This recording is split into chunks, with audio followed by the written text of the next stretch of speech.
The Emperor's New Clothes by Hans Christian Andersen, narrated by Molly Mae, 2023, all rights reserved.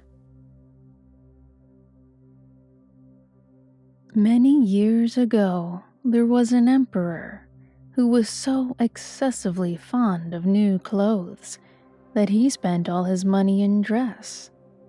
He did not trouble himself in the least about his soldiers, nor did he care to go either to the theater or the chase, except for the opportunities then afforded him for displaying his new clothes.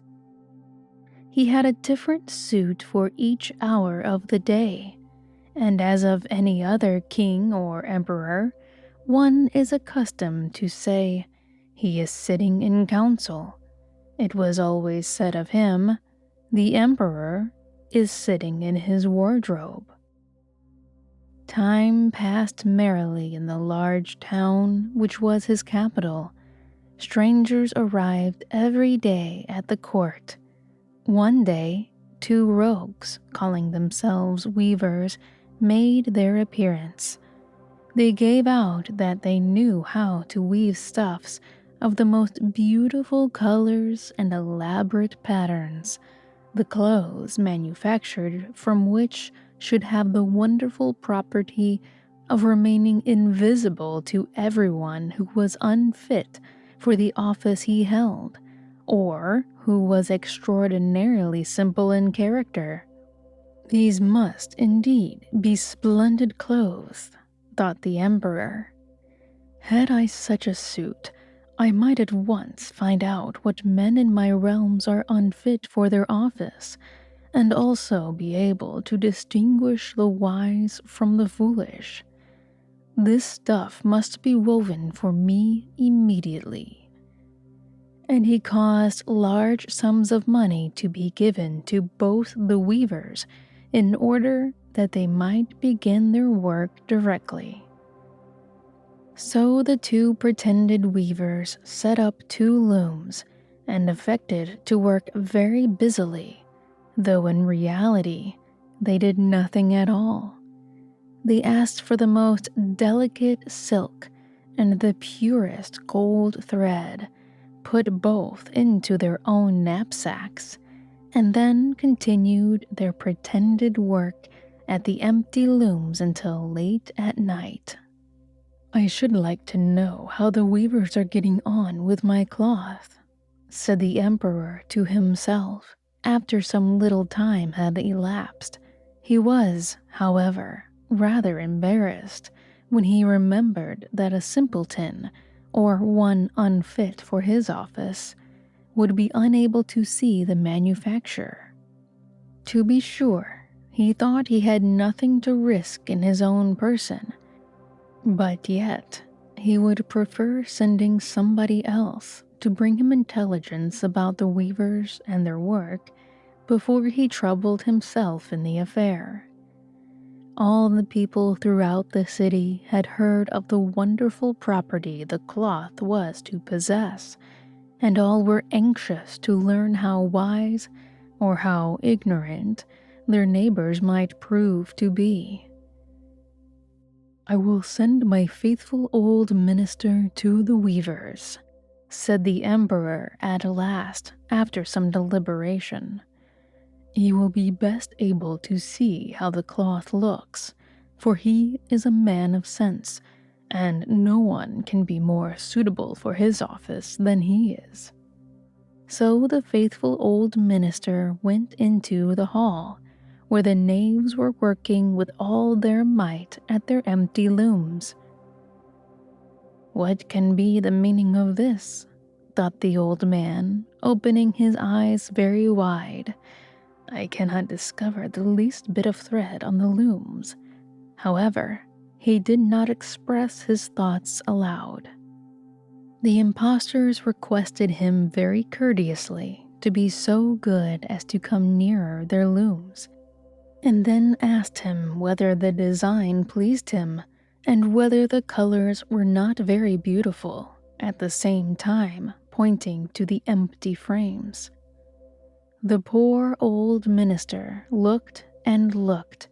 He could not discover anything on the looms for a very good reason, viz., there was nothing there. What? Thought he again. Is it possible that I am a simpleton? I have never thought so myself, and no one must know it now if I am so. Can it be that I am unfit for my office? No, that must not be said either. I will never confess that I could not see the stuff.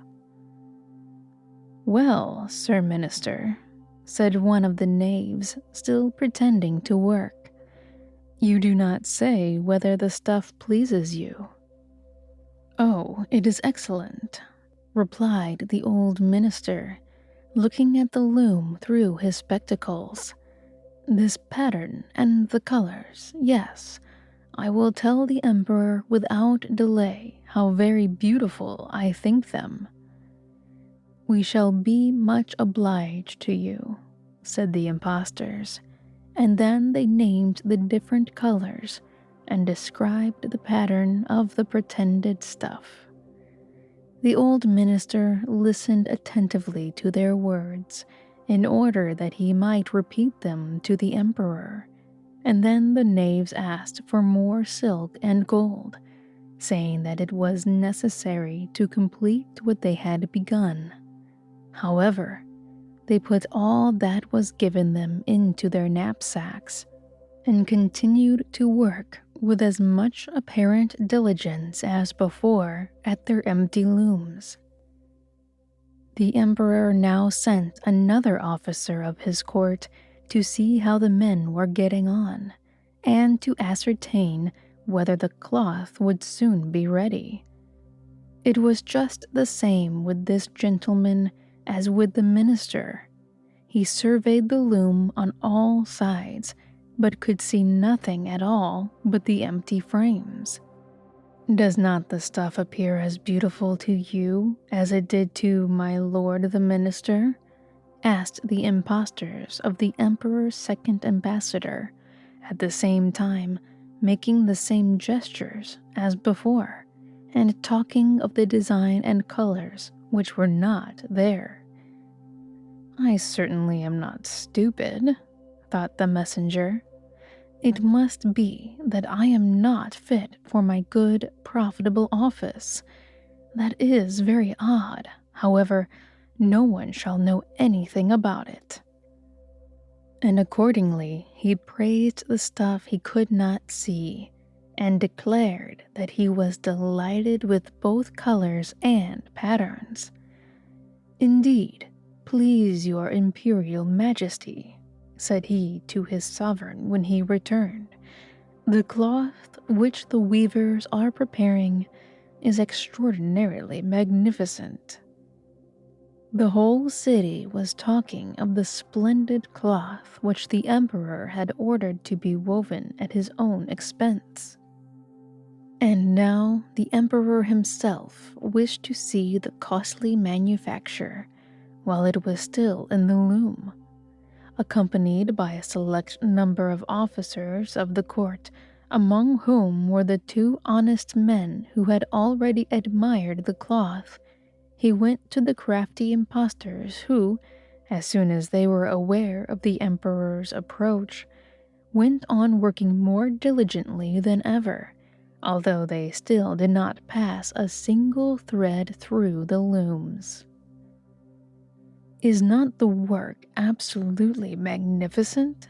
Said the two officers of the crown already mentioned. If your majesty will only be pleased to look at it, what a splendid design, what glorious colors. And at the same time they pointed to the empty frames, for they imagined that everyone else could see this exquisite piece of workmanship. How is this? Said the emperor to himself. I can see nothing. This is indeed a terrible affair. Am I a simpleton, or am I unfit to be an emperor? That would be the worst thing that could happen. "Oh, the cloth is charming," said he aloud. "It has my complete approbation," and he smiled most graciously and looked closely at the empty looms, for on no account would he say that he could not see what two of the officers of his court had praised so much. All his retinue now strained their eyes, hoping to discover something on the looms, but they could see no more than the others. Nevertheless, they all exclaimed, "Oh, how beautiful!"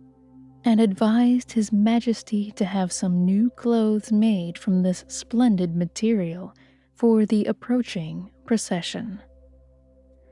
"Magnificent, charming, excellent," resounded on all sides, and everyone was uncommonly gay. The Emperor shared in the general satisfaction, and presented the impostors with the ribbon of an order of knighthood to be worn in their buttonholes, and the title of gentlemen weavers.